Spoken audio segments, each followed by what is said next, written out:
السلام علیکم ورحمۃ اللہ وبرکاتہ نحمدہ ونصلی علی رسولہ الکریم اما بعد محترم علماء کرام اور معزز سامعین کرام، جیسا کہ آپ ابھی عبدالحنان بھائی کی زبانی جان چکے ہیں کہ ہمارے تمام مہمان علماء کرام تشریف لا چکے ہیں جنہوں نے آپ سے ہم کلام ہونا ہے۔ تو میں آپ کا بھائی تو اسی علاقے میں ہی رہتا ہوں اور گاہے بگاہے بلکہ ہر 15 دن بعد یہاں حاضر ہوتا رہتا ہوں۔ تو میں نہیں چاہتا کہ آج ان علماء کرام کی موجودگی میں آپ کا وقت لوں، بس حکم ہوا ہے اس پر 2-3 گزارشات آج کے اس پروگرام کے حوالے سے کر دینا چاہتا ہوں کہ یہ پروگرام دینی جلسے محفلیں ان کا ایک مقصد ہوتا ہے کہ بہت سارے لوگ مدارس میں جا کر مسلسل وقت دے کر قرآن و سنت کی تعلیم حاصل نہیں کر پاتے، تو ان احباب کے لیے یہ پروگرام ترتیب دیے جاتے ہیں تاکہ وہ مختصر سے وقت میں دین کی باتیں علماء حضرات سے سن کے اپنے آپ کو اسلامی عمل کے سانچے میں ڈالیں۔ اس پروگرام کا اور تمام دینی پروگرامات کا بنیادی یہی مقصد ہوتا ہے۔ یہ صرف اس لیے نہیں ہوتے کہ ہم آئیں اور یہ مجالس اٹینڈ کریں یا باہر آ کے گھومیں پھریں اور وقت اپنا ضائع کر کے چلے جائیں۔ یہ محافل اور مجالس اللہ کی طرف سے بہت بابرکت مجالس ہوتی ہیں۔ ان میں اللہ تعالیٰ کے فرشتوں کا نزول بھی ہوتا ہے، تفصیلی حدیث موجود ہے اور یقیناً بہت سارے احباب نے سن رکھی ہوگی۔ میں آخری بات اس حدیث میں سے آپ کے گوش گزار کرتا ہوں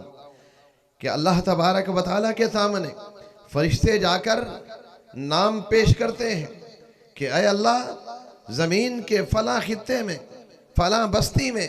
فلاں جگہ پر یہ لوگ، یہ ان کے نام ہیں، یہ موجود تھے۔ اللہ تعالیٰ فرشتوں سے حکم فرماتا ہے کہ میرے فرشتوں تم گواہ بن جاؤ کہ اس مجلس میں موجود سارے جو تم نے نام لکھے ہیں ان سب کے گناہ میں نے معاف کر دیے ہیں۔ یہ اس مجلس کی برکت ہے جس کو اللہ تبارک و تعالیٰ نے محمد رسول اللہ صلی اللہ علیہ وسلم کے زبانی پھر بعد میں تسلسل کے ساتھ صحابہ اکرام، محدثین اعظام اور سب کے ذریعے یہ بات ہم تک پہنچی۔ تو فرشتے یہ بات کہتے ہیں کہ اے اللہ، یہ سائٹ پہ بھی ہم نے کچھ نام لکھے ہیں جو وہاں سے گزر رہے تھے، وہ گھر سے اللہ کا دین سننے کے لیے، تیرا کلام سننے کے لیے، تیرے نبی کی بات سننے کے لیے، تیرے ذکر کے لیے نہیں آئے تھے، وہ گزر رہے تھے۔ انہوں نے سوچا کہ مجمع لگا ہوا ہے، چلو ہم بھی دیکھ لیتے ہیں کیا ہو رہا ہے۔ اللہ فرماتا ہے چونکہ وہ اس مجلس میں شریک ہو گئے اس لیے ان کے بھی گناہ معاف ہو گئے۔ تو اتنی بابرکت محفل اور مجلس میں آپ یہاں حاضر ہیں، آپ کو ہمدن گوش ہو کر ان علماء کرام کے بیانات کو سننا ہے اور اس نیت سے سننا ہے کہ ہم نے انشاءاللہ اس بات کو جو قرآن و سنت پر حق مبنی ہے اس کو اپنے دل اور دماغ میں انشاءاللہ جگہ دینی ہے اور عملی زندگی میں ان باتوں کو اپنے عمل کا حصہ بنانا ہے۔ آج کے اس پروگرام کے ہمارے خصوصی مہمان جناب محترم مفتی عبدالرحمن عابد صاحب حافظہ اللہ تعالی، جو مدینہ یونیورسٹی کے فارغ ہیں، فاضل ہیں، وہ خطاب فرمائیں گے۔ تو سامعین سے گزارش ہے کہ اگر دینی معاملات میں آپ کچھ ان سے مزید حاصل کرنا چاہیں اور کوئی سوال کرنا چاہیں تو آپ تحریراً لکھ کے سٹیج پر پہنچا دیں گے تو مفتی صاحب انشاءاللہ ان سوالات کا قرآن و سنت کی روشنی میں جواب دیں گے۔ میں پھر یہ بات آپ سے گزارش کرتا ہوں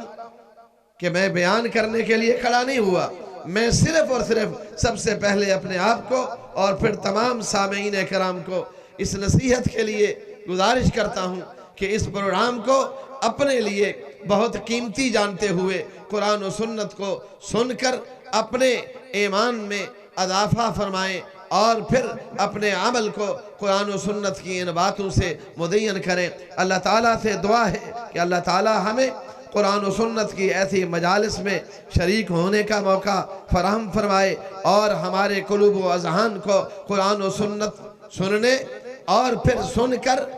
اپنے دل دماغ میں جگہ دینے اور اپنی عملی زندگی میں ان باتوں کو حصہ بنانے کی توفیق عنایت فرمائے۔